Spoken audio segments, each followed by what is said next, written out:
Ya, selamat siang buat segenap warga Sekapuk khususnya. Ini ada yang perlu saya sampaikan terkait dengan beberapa yang bertanya ke saya, baik warga ataupun ketua RT, ketika bingung, kesulitan untuk mengatur waktu dalam memproduksi UKM-nya. Jadi yang jelas, kita bergeser dalam pola untuk tulang punggung perekonomian di desa ini sudah kita lakukan.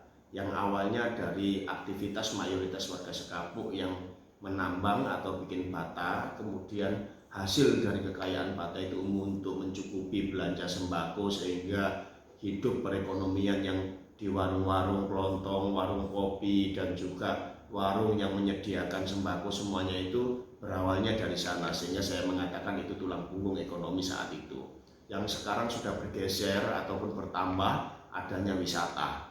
Setelah dibentuk dan dibuka wisata Selo Tirtogiri, masyarakat sudah bisa beradaptasi mulai sebagai karyawan, baik yang bergerak di UKM-nya juga diperlukan karyawan di sana, yang makanan pasar kulinernya juga kita rekrut karyawan di masing-masing lingkungan, dan pergerakannya juga tercipta yang namanya Pok Darwis. Semuanya ini adalah ritme pergeseran dari tulang punggung perekonomian yang ada di desa.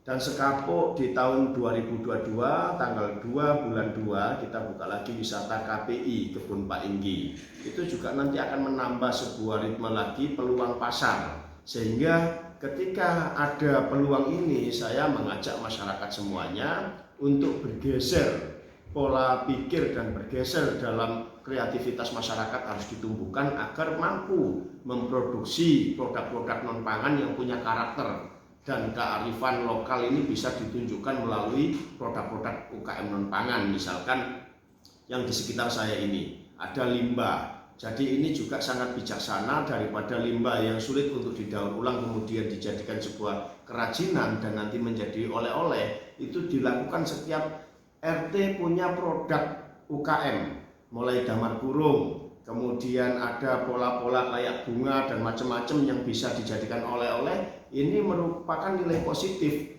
jadi bisa sinergi dengan lingkungan dan juga bisa membuka peluang lapangan kerja sebesar-besarnya, sehingga dibentuk sebuah kelompok usaha di RT masing-masing, kemudian bisa menjual produk di RT-nya itu untuk disuplai di wisata, kedua wisata yang ada di desa Sekapuk, baik Setigi atau Selo Tirtogiri ataupun KPI Kebun Pak Inggi. Ini masih minim untuk produk oleh-olehnya para pengunjung, mengingat Sekapuk dalam satu tahun ada 96.000, per minggunya kurang lebih ada 4.000 pengunjung yang ada di desa kita. Jadi kita harus benar-benar memberikan produk yang terbaik dan juga sebagai bentuk oleh-oleh kepada mereka untuk ciri khas yang ada di desa kita, dan ini kita gali di potensi-potensi yang ada di lingkungan kita. Inilah ekonomi kreatif yang harus kita maksimalkan. Dibutuhkan kreativitas masyarakat mengelola limbah-limbah yang ada di sekitarnya untuk sebuah menjadi produk. Itu yang saya harapkan, dan pekerjaannya bisa dilakukan setiap waktu. Jadi di Sekapuk ini pengangguran tidak dihitung bulan ataupun hari, menganggur dalam 2-3 jam harus menghasilkan. Siapa? Masyarakat harus kreatif dan hasil kreatifnya akan diuangkan karena sudah menjadi produk.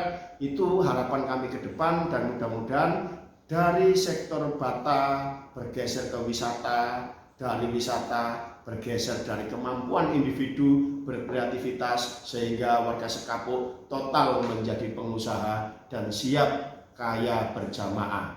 Manfaat dalam berinovasi membangun desa adalah kecintaan dan bukti nyata kita ingin membangun negara dan memajukan bangsa tercinta. Terima kasih.